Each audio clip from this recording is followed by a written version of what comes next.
आज के इस वीडियो में क्लास 10 के अध्याय 2 से भारत में राष्ट्रवाद अध्याय 2 भारत में राष्ट्रवाद के कुछ प्रश्न उत्तर जानेंगे।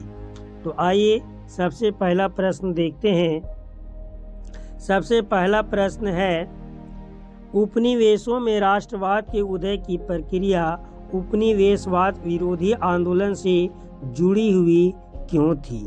व्याख्या करें। तो इसका उत्तर है, आधुनिक राष्ट्रवाद के उदय की परिघटना उपनिवेशवाद विरोधी आंदोलन के साथ गहरे तौर पर जुड़ी हुई थी, क्योंकि नंबर 1, औपनिवेशिक शासकों के खिलाफ संघर्ष के दौरान लोग आपसी एकता को पहचानने लगे थे।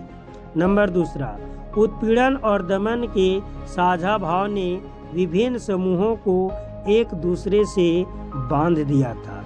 नंबर 3, वियतनाम, चीन, बर्मा, भारत और लैटिन तथा अफ्रीकी देशों में राष्ट्रीय आंदोलन उनके सामाजिक, राजनीतिक और आर्थिक शोषण के कारण प्रारंभ हुए। इनमें राष्ट्रीय भावनाओं का विकास हुआ तथा उन्होंने उपनिवेशवाद को पूरे विश्व से हटा दिया। इस कारण राष्ट्रवाद का उदय उपनिवेशवाद विरोधी आंदोलन के कारण हुआ।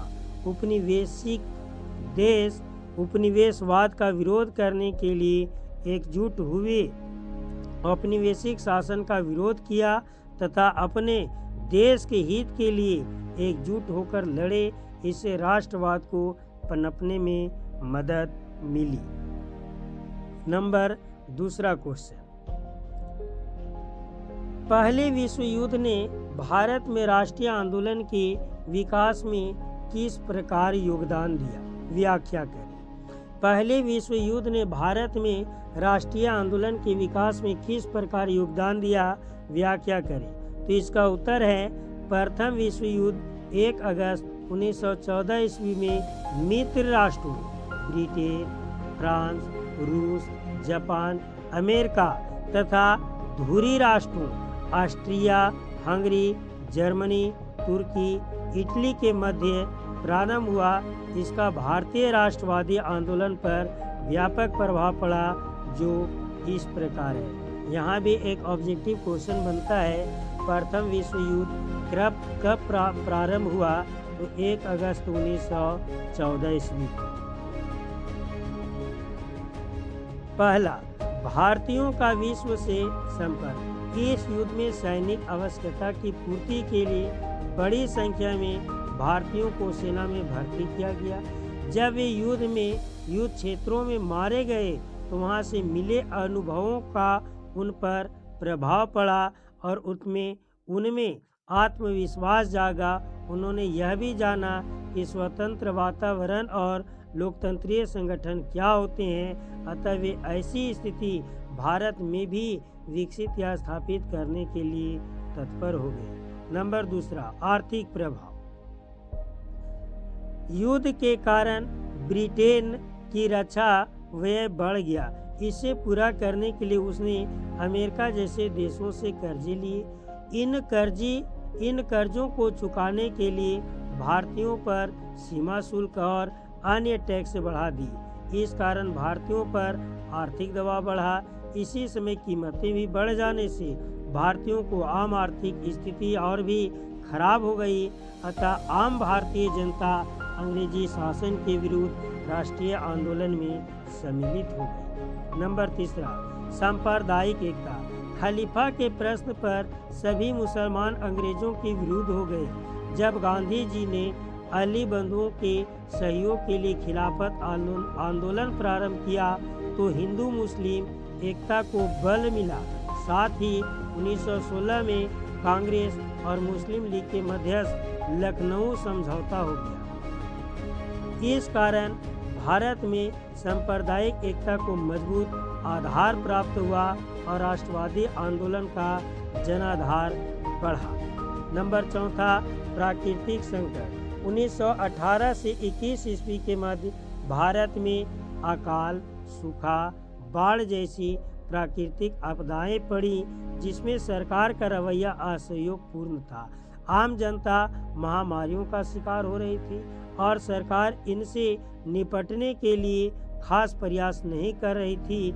इसी कारण भारतीय अंग्रेज सरकार के विरुद्ध एकजुट हो गए। नंबर 5वां, डिफेंस ऑफ इंडिया एक्ट।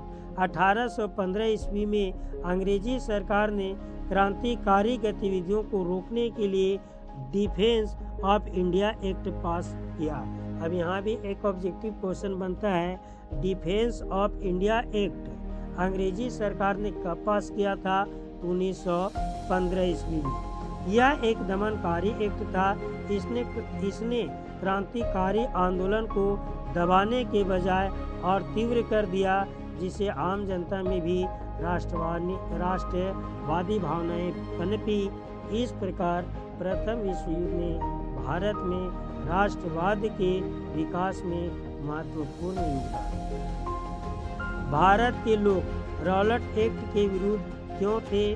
व्याख्या करें। तो रॉलेट एक्ट के विरुद्ध क्यों थे? इसका कारण नंबर पहला, 1918 ईस्वी में अंग्रेजी सरकार ने रॉलेट की अध्यक्षता में एक समिति नियुक्त की जिसका उद्देश्य भारत में क्रांतिकारी आंदोलन को रोकने के लिए कानून बनाना था। नंबर दूसरा, इस समिति ने 2 कानून बनाए जिनके द्वारा सरकार को स्वतंत्रता आंदोलन का दमन करने के लिए असीमित अधिकार मिल गए। इनका प्रमुख कानून था, सरकार राजनीतिक कैदियों को बिना मुकदमा चलाए जेल में 2 साल के लिए कैद कर सकती है। भारतीयों ने इसे काला कानून कहा तथा इसके विरोध में हड़ताल का प्रदर्शन किए। नंबर तीसरा, गांधी जी ने भी इसके विरुद्ध आंदोलन प्रारंभ करने का आह्वान किया। उनका यह विरोध अंततः असहयोग आंदोलन के रूप में प्रकट हुआ। नेक्स्ट क्वेश्चन है, गांधी जी ने असहयोग आंदोलन को वापस लेने का फैसला क्यों लिया? व्याख्या करें। 5 फरवरी 1922 में उत्तर प्रदेश के गोरखपुर जिले में स्थित चौरा चौरी नामक जगह पर बाजार से गुजर रहा एक शांतिपूर्ण जुलूस पुलिस के साथ हिंसक टकराव में बदल गया। आंदोलनकारियों ने कुछ पुलिस वालों को थाने में बंद कर आग लगा दी। इस घटना के बारे में सुनते ही महात्मा गांधी ने 12 फरवरी 1922 को असहयोग आंदोलन रोकने का आह्वान किया। अब यहाँ एक और प्रश्न बनता है कि गांधी जी ने असहयोग आंदोलन कब वापस किया? तो 12 फरवरी 1922 ईस्वी को। उनको लगा था कि आंदोलन हिंसक होता जा रहा था। सत्याग्रह के विचार का क्या मतलब है? नेक्स्ट क्वेश्चन है, सत्याग्रह के विचार का क्या मतलब है? सत्याग्रह के विचार का मूल आधार सत्य की शक्ति पर आग्रह तथा सत्य की खोज करना है। गांधी जी इसके प्रबल समर्थक थे तथा उन्होंने इसकी व्याख्या इस प्रकार की, अगर आपका उद्देश्य सच्चा है, यदि आपका संघर्ष अन्याय के खिलाफ है, तो उत्पीड़क से मुकाबला करने के लिए आपको किसी शारीरिक बल की आवश्यकता नहीं।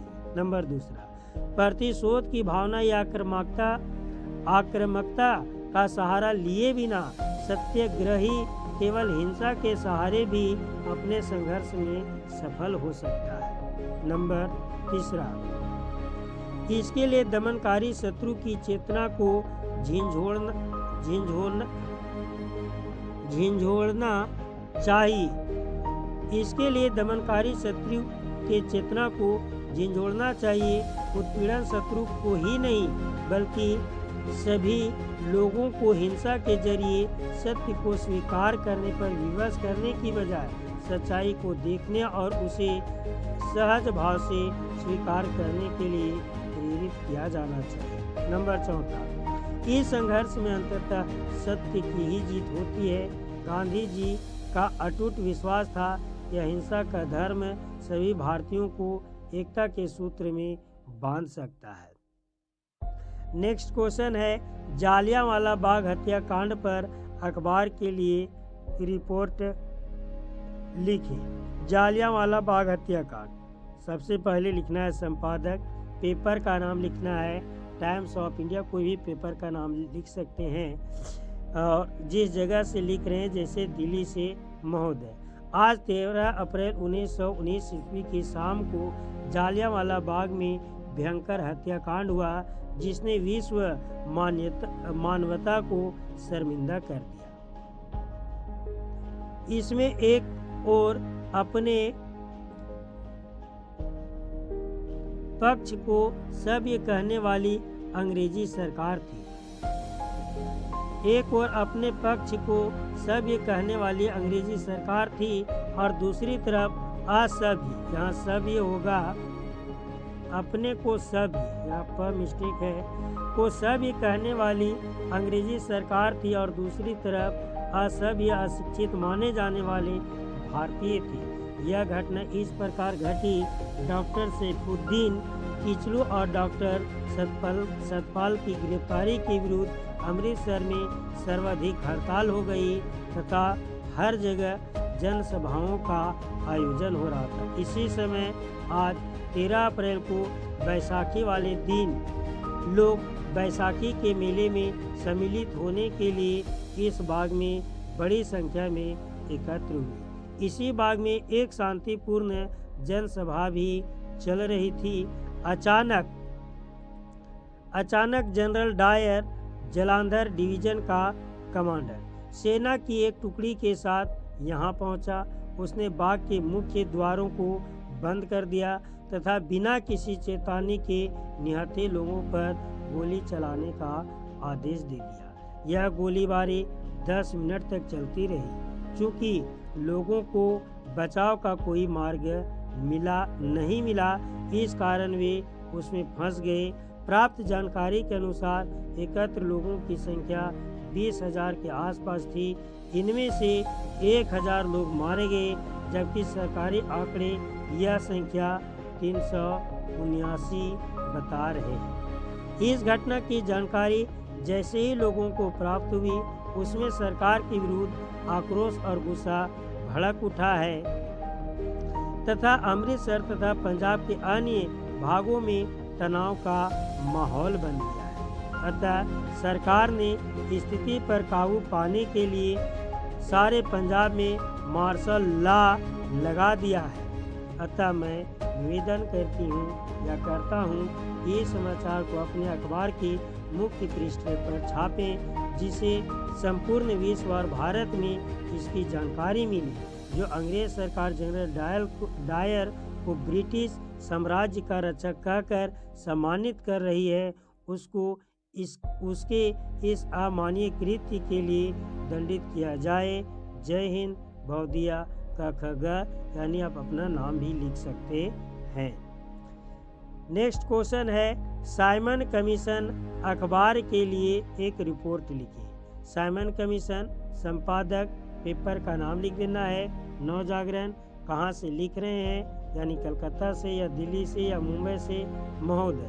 3 फरवरी 1928 ईस्वी को इंग्लैंड सरकार ने सर जॉन साइमन की अध्यक्षता में 7 सदस्यों को एक कमीशन भारत भेजा। इसके मुख्य उद्देश्य भारत में संवैधानिक व्यवस्था को कार्यशैली का अध्ययन करना तथा उसके बारे में सुझाव देने हैं।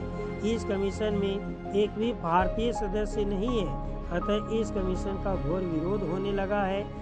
इसको काले झंडे दिखाए जा रहे हैं और साइमन वापस जाओ के नारे लगाए जा रहे हैं। साइमन विरोधी प्रदर्शन का नेतृत्व लाला लाजपत राय कर रहे हैं। इस कमीशन में जहां कोई भी भारतीय सदस्य नहीं है, वहीं इसकी रिपोर्ट अपूर्ण और अव्यवहारिक है। इसमें औपनिवेशिक साम्राज्य का उल्लेख नहीं किया और न ही इसमें अधिराज्य की स्थिति को स्पष्ट किया गया है। इसमें केंद्र में उत्तरदायी सरकार की स्थापना का कोई उल्लेख नहीं किया गया। कमीशन का वयस्क मताधिकार की मांग को भी अव्यवहारिक बताकर ठुकरा दिया है। अतः यह रिपोर्ट भारतीयों को संतुष्ट नहीं कर पा रही है।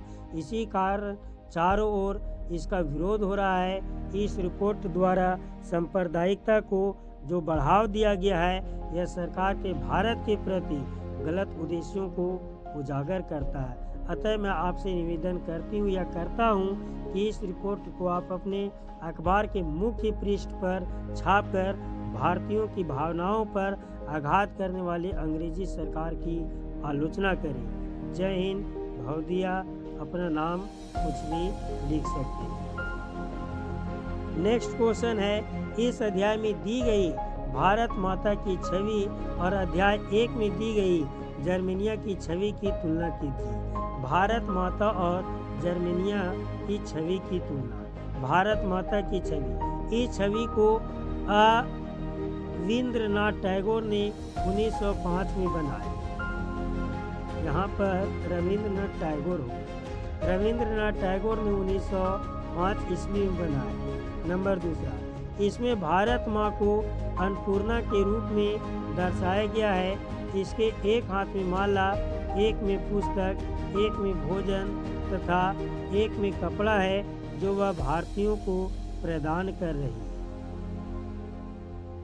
नंबर तीसरा, भारत माता की दूसरी छवि में उसे सन्यासिनी के रूप में दर्शाया गया है, जिसके एक हाथ में त्रिशूल है जिस पर झंडा लहरा रहा है। वह हाथी और शेर के बीच खड़ी है।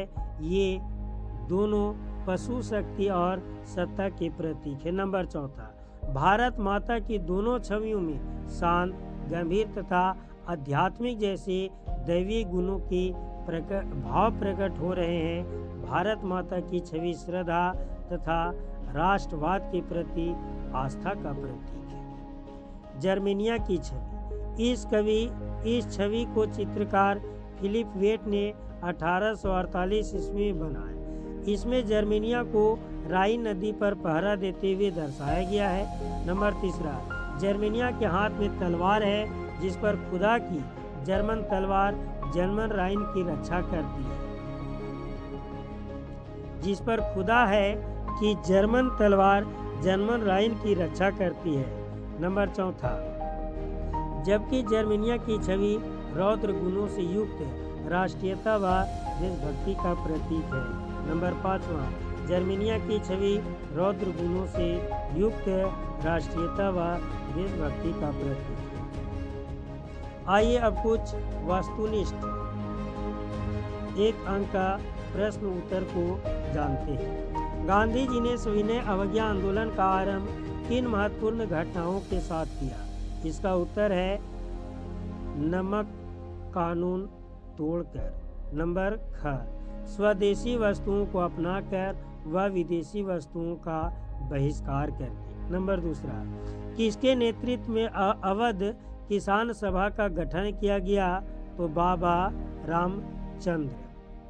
नंबर तीसरा क्वेश्चन, साइमन कमीशन भारत कब पहुंचा? साइमन कमीशन कब भारत पहुंचा व इसका विरोध क्यों हुआ?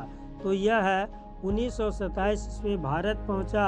किसी भारतीय सदस्य को इसमें न शामिल किए जाने के कारण इसका विरोध हुआ। नंबर चौथा, दक्षिण अफ्रीका से आने के बाद गांधी जी ने किन स्थानों पर सत्याग्रह आंदोलन चलाया? तो 2 जगह 3 जगह। क नंबर चंपारण, ख नंबर में खेड़ा में और ग नंबर अहमदाबाद में। मद्रास के नटेशा शास्त्री ने तमिल के किस विशाल संलग्न को 4 खंडों में प्रकाशित किया? तो इसका उत्तर है the folklores of southern India.